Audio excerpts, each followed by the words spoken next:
damn, okay, maybe I could be on that stage one day.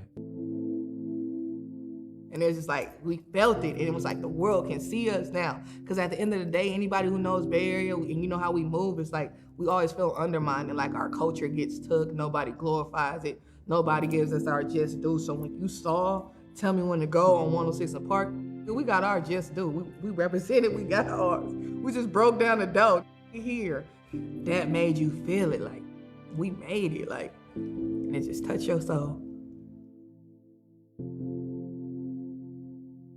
So when this hyphy movement came out, it just so happened that Too Short was living in Atlanta at the time when we were all growing, doing it. And Little John was out there, and Little John with E40. And like I said, that's Little John produced Tell Me When to Go, but he also produced Blow the Whistle.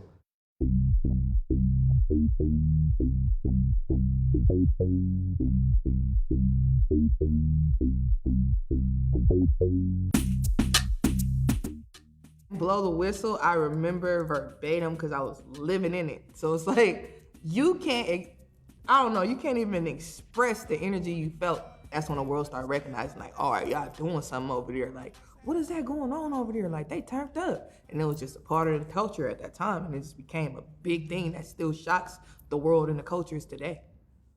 I would say the peak of the hyphy movement was 2006, the year 2006.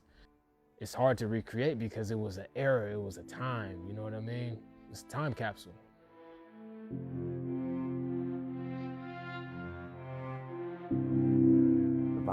The vibe was amazing, you know, living without a care. It wasn't we put music to it, but it wasn't about music. We was just rapping our lives, man. This was what was going on. This what it was. It was love. It was everything. It was a microcosm of the hippies. You know, summer 2006.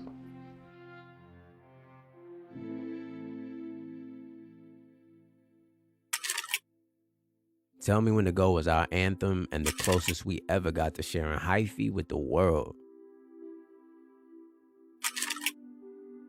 Regardless of whether the world understood hyphy or not, we did, and it changed us forever. There were good times and hard times and strange times, but in the end, we're glad we were there. We was glad we was hyphy.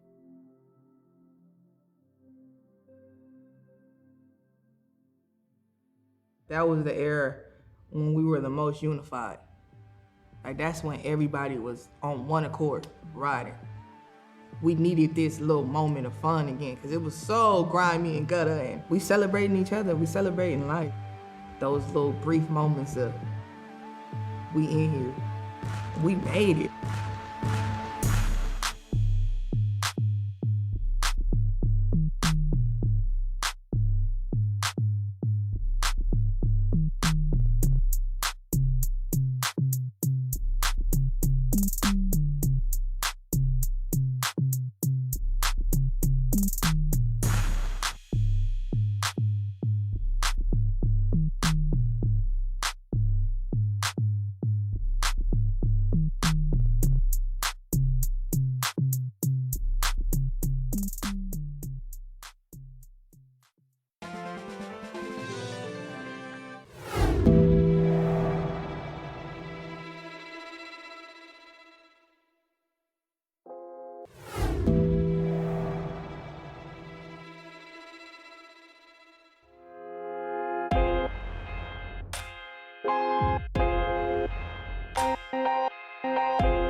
Support for World on Ozarks Public Television is provided by Citizens Memorial Hospital, committed to meeting Southwest Missouri's healthcare needs through new locations, facility upgrades, staffing, and robotic technology. Healthcare reminds us every story matters and every life is part of a larger story.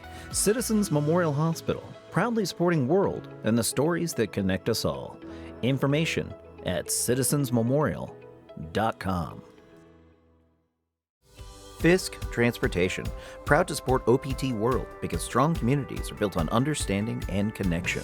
The World Channel provides programming that opens windows to the world through culture, education, and conversation. Fisk Transportation, offering a variety of public and private passenger transportation services in the 4-state region since 1975. Reservations and quote information at fisklimo.com.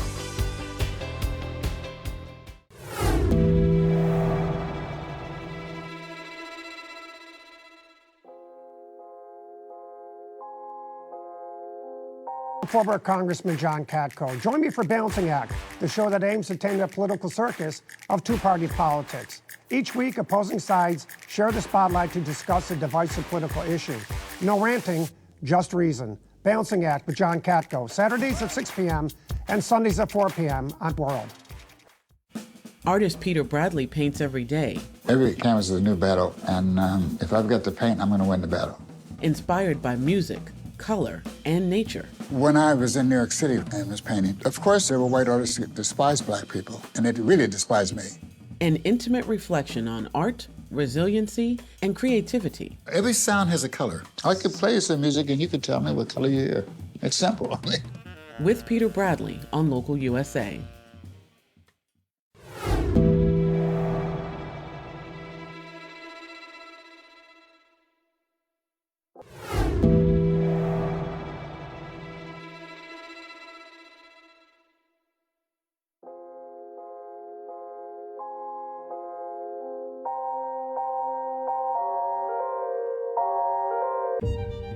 Segregation is so pervasive, you can't really escape it.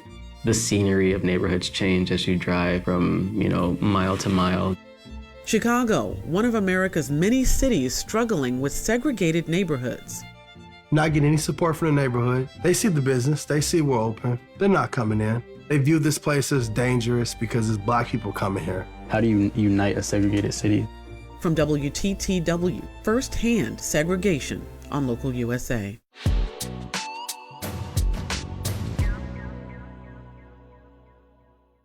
Funding for Local USA is provided by the Corporation for Public Broadcasting, the John D. and Catherine T. MacArthur Foundation, and Wincoat Foundation.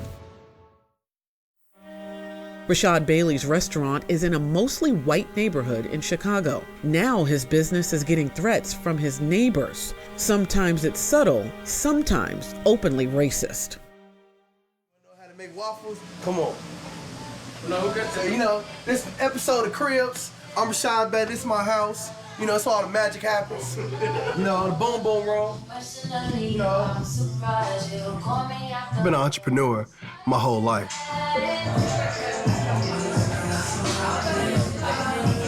So this is dinner at the